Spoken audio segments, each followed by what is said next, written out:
There are moments in history when time seems to stop, when a single event freezes life so perfectly that centuries later, we can still hear the echo of a scream, see the outline of a final breath, and feel the chill of an unspeakable end. In the year 79, Anno Domini, the ancient Roman city of Pompeii met such a fate. What began as an ordinary day turned into one of the most terrifying natural disasters ever recorded. Mount Vesuvius erupted with apocalyptic force, burying homes, markets, and lives beneath tons of ash and volcanic rock. Yet what truly stuns archaeologists and historians is not just the destruction, but how eerily preserved everything was. People caught mid-step, food still on the table, a city frozen as if someone had paused reality itself. And even today, mysteries linger. How did they die so suddenly? Why did they not flee? And could something more than nature have played a role? This isn't just a story of a volcano. It's a haunting puzzle that refuses to fade. So if you're drawn to the unexplained, to the forgotten whispers of history, make sure to like this video, share it with fellow mystery seekers, and subscribe for more journeys into the unknown, unusual death. What do the petrified bodies reveal? When archaeologists first uncovered the buried remains of Pompeii, they weren't prepared for what they saw. Beneath layers of volcanic ash, time had preserved something, haunting the final moments of an entire population. Captured in terrifying clarity, the plaster casts, formed by filling the hollow voids left in the hardened ash, revealed bodies in agonizing poses, faces twisted in pain, arms shielding heads, children clinging to their parents. It was as if death had descended in a single, brutal moment, freezing the last expressions of fear into the earth itself. But not everybody told the same story. Among the hundreds recovered, some appear strangely peaceful. A woman lying on her side as if asleep. A man resting against a wall. Calm, composed, no signs of panic or struggle. These details directly challenge the traditional narrative that Pompeii's people died in a chaotic rush of smoke and flame. How could anyone look so tranquil in the face of a violent, fiery death? The debate among scholars is far from settled. Some believe most victims suffocated from toxic gases. Others argue it was the scalding pyroclastic surge, reaching temperatures of over 500 degrees Celsius, that flash incinerated them. But then there's another disturbing discovery. Several skulls appear to have exploded. Yes, exploded. Recent CT scans revealed that extreme internal heat may have caused cranial pressure to rise so rapidly it burst the skulls from the inside. It's a gruesome detail that suggests something far more violent than slow suffocation. Still, none of these explanations fully account for the range of postures found or the chilling mixture of agony and serenity. If the heat was that intense, why were some bodies preserved in such delicate, undisturbed positions? If panic had broken out, why does the city lack signs of mass escape or struggle? This leads to an unsettling question. Was there something more at play than a natural disaster? Could the stillness of some victims point to a sudden, almost supernatural end? An unseen force that silenced life in an instant? Or is it simply the randomness of nature, captured in a way we've never seen before? Whatever the answer, the petrified bodies of Pompeii continue to speak without words, without sound, and what they say challenges everything we think we know about life, death, and what it means to be caught in the path of destruction. City frozen in time, who turned off the switch of life? As we move beyond the bodies, a deeper, stranger truth begins to surface, not just in how the people of Pompeii died, but in how they lived in their final seconds. The city was not in chaos, it was calm, eerily calm. Archaeologists found loaves of bread still baking in stone ovens. Tables were set for meals. A man was mid-bite. Chains still held livestock in place, undisturbed. Shops had goods neatly arranged. Daily life had been in motion. Until it wasn't. There are no signs of mass panic, no evidence of desperate escape. No streets filled with crushed belongings or trampling. No mass graves hastily dug in fear. It's as if the entire city had paused, mid-sentence, and simply never resumed.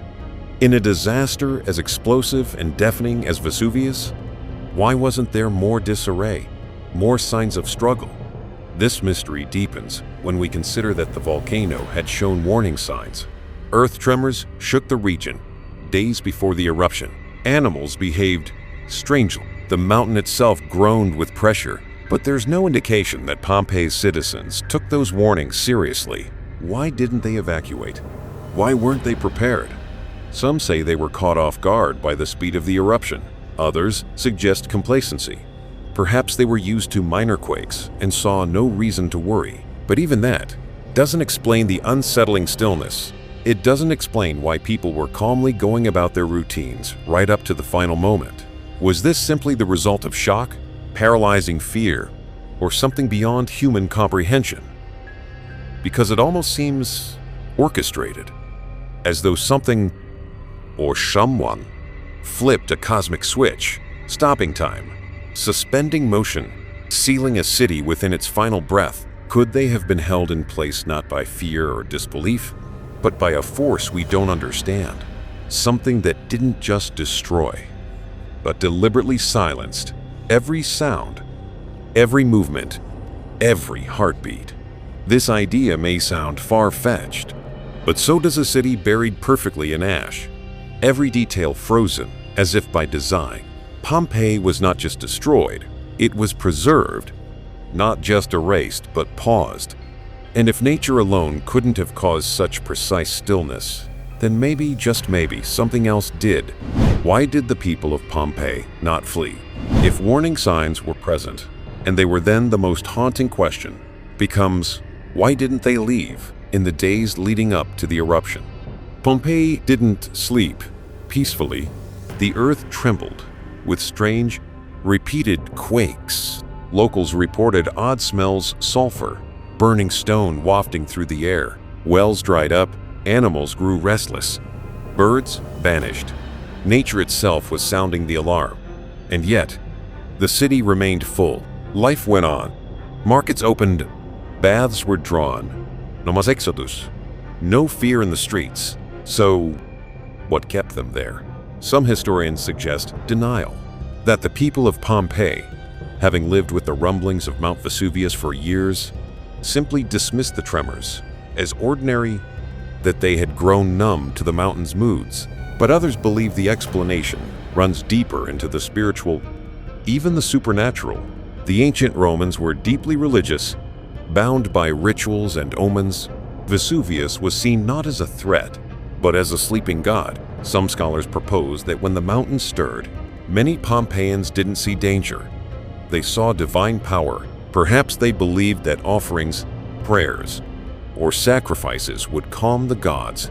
Perhaps they trusted that their temples and traditions would protect them. But what if this wasn't just blind faith? What if something else held them in place? A few ancient accounts and regional myths hinted curses, at signs misread, at a belief that fleeing would bring greater punishment. Could an old superstition have whispered in their ears, convincing them to stay put, to not anger the gods with cowardice? Or worse, could something unseen have clouded their judgment, dulled their instincts, and paralyzed their will? It's easy to ask, in hindsight, why didn't they run? But what if the better question is, were they allowed to time and again? Pompeii's final hours defy logical explanation. People didn't panic when they should have. They didn't flee when they could have. They didn't resist when death approached. It's as if an invisible hand kept them there, rooted to a fate they never saw coming. And perhaps that was the point all along. Survivors and the forgotten accounts. As the ash settled and the fires died, Pompeii was no longer a city. It was a grave. And yet, not everyone died that day. Historical records confirm that some escaped. They fled through the surrounding roads, through the darkness and smoke, running for their lives. But here's the eerie part. We don't really know who they were. They left behind no names, no stories, No legacy. Most survivors simply vanished from the pages of history, as if the eruption not only erased the city, but also the memories of those who once walked its streets. The only detailed account we have comes not from a survivor on the ground, but from afar, from Pliny the Younger, a Roman nobleman who witnessed the eruption from across the bay. His letters describe the towering ash cloud, the blackened sky, the collapse of his own uncle, Pliny the Elder, during a rescue attempt, but he was miles away. He didn't smell the ash, didn't feel the heat, didn't run through the falling fire. His account is valuable, but it's secondhand, detached. And where are the first-hand voices? Where are the desperate words of those who escaped? Where are the scrolls, the etchings, the pleas written in haste? Why didn't a single survivor leave behind a vivid description of the terror they endured? Did they choose silence? Were they silenced? It's possible that many were enslaved, absorbed into distant Roman provinces, scattered and unable or unwilling to speak, or maybe they were too traumatized to recount what they had seen. Perhaps the horror was too great to relive, and so they buried it inside themselves, just as the city was buried in ash. But a darker theory whispers through the cracks of history that those who survived weren't meant to tell their stories. That something not just fire and smoke consumed more than just their city. It consumed their voices.